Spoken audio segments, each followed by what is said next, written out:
Hello friends, welcome to the beauty of Ayurveda. Friends, आज के इस वीडियो में हम शुक्रवाह स्रोतश की दुष्टि कारण और लक्षण देखने वाले हैं।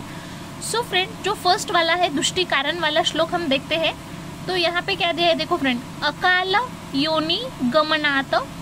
यहाँ पे देखो फ्रेंड, संधि हुई है, गमना न हुआ है, त का न हमने पढ़ा था ना, यरो अनुनासिके अनुनासिको वा से त का न हुआ है। तो क्या दिया है फ्रेंड, अकाल योनि गमनात निग्रहात अतिमैथुनात शुक्रवाहिनी दुष्यंती शस्त्र क्षार अग्निभीस तथा। क्या दिया है फ्रेंड, अकाल योनि गमनात निग्रहात अतिमैथुनात शुक्रवाहिनी दुष्यंती शस्त्र क्षार अग्निभी तथा।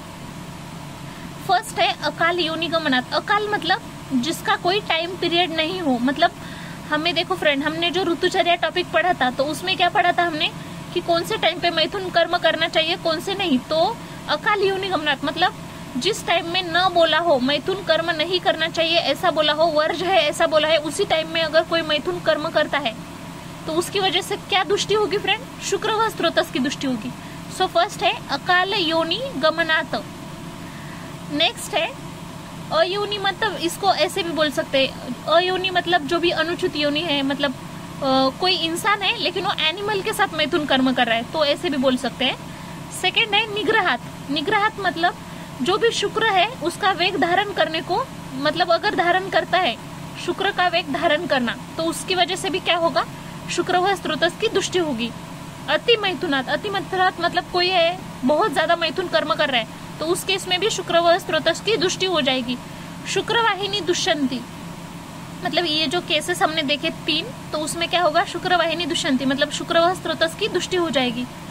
शस्त्र क्षार अग्निभीस तथा। और फ्रेंड, ये 3 बातें आप हमेशा याद रखो, शस्त्र क्षार और अग्नि, ये तीनों की वजह से भी शुक्रवाह स्रोतस की दुष्टि होती है। मतलब कोई भी अगर हम शस्त्र लिए तो शस्त्र के आघात की वजह से दुष्टि होगी। सेकंड है क्षार। क्षार मतलब अगर कोई क्षार धारण करता है, वैसे तो क्षार 2 प्रकार के रहते हैं फ्रेंड, एक्सटर्नली इंटरनली। इंटरनली अगर क्षार को धारण करते हैं तो वो जीआईटी के लिए सौम्य क्षार रहता है वो, और अगर एक्सटर्नली क्षार धारण करता है तो वो हीमोरॉइड्स के जो पेशेंट रहते हैं वो तीक्ष्ण क्षार जिसको बोलते हैं हम लोग। और अग्नि मतलब हमेशा याद रखो, अग्नि मतलब हमें पता है शुक्र जो रहता है कैसा रहता है फ्रेंड, मतलब जैसे अग्नि उष्ण रहती है, तो हमने शुद्ध शुक्र लक्षण में देखा था फ्रेंड्स कि जो भी इसका लक्षण होता है वो सौम्य रहता है, मतलब इसी वजह से। और अग्नि कैसी रहती है, उष्ण रहती है, तो इसकी वजह से वो क्या करती है, शुक्र का नाश कर देती है।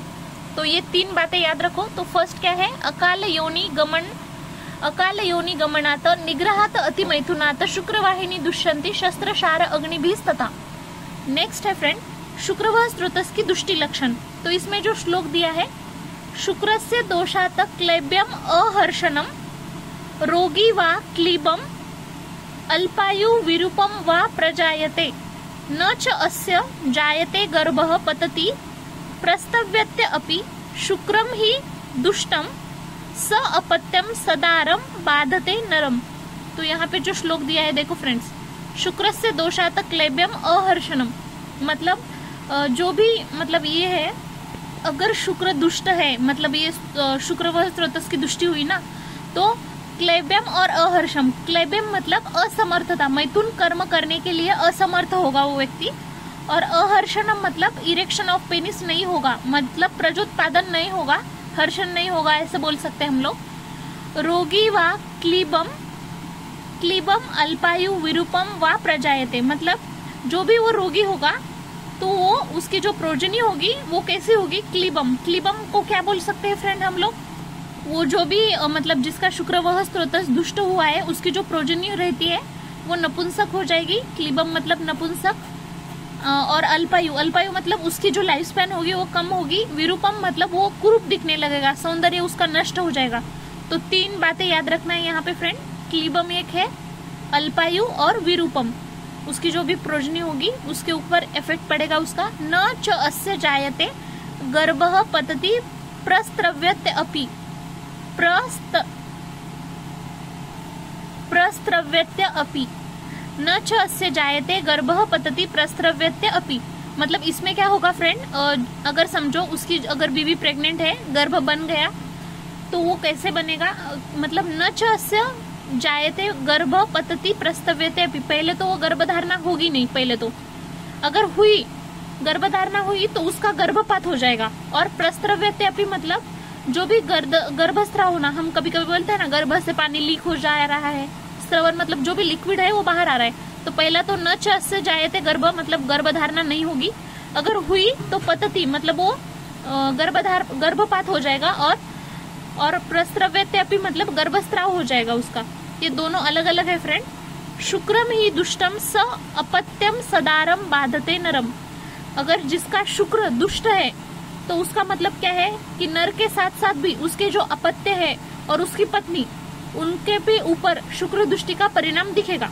यही बोला है फ्रेंड लास्ट की लाइन में कि अगर शुक्र की दृष्टि है उसका मतलब नर के साथ साथ, नरम मतलब जो भी जिसका भी शुक्र दुष्ट है उसके साथ साथ उसके जो अपत्य है और उसकी पत्नी है उसके ऊपर भी उसका इफेक्ट पड़ेगा। सो फ्रेंड इस श्लोक में बस आपको ये 2 वर्ड लर्न करने हैं, शुक्रस्य दोषात क्लैब्यम अहर्षणम, पहले लाइन में बस 2 ही है, क्लैब्यम और अहर्षणम। नेक्स्ट है रोगी वा क्लीबम अल्पायु विरूपम वा प्रजायते, मतलब क्लीबम अल्पायु और विरूप, ये 3 वर्ड याद रखने हैं। उसके बाद न च से जायते गर्भ पतति प्रस्त्रव्यति, मतलब गर्भ पहले तो बनेगा नहीं, मतलब गर्भ धारणा होगी नहीं, अगर हुई तो पतति मतलब गर्भपात हो जाएगा, और प्रस्तव्यते अपि मतलब गर्भस्राव हो जाएगा। और शुक्रम ही दुष्टम स अपत्यम, जो भी अपत्य होगा, स अदारम बाधते नरम मतलब वो नर की पत्नी भी क्या होगी, पत्नी के ऊपर भी इफेक्ट पड़ेगा। Thank you.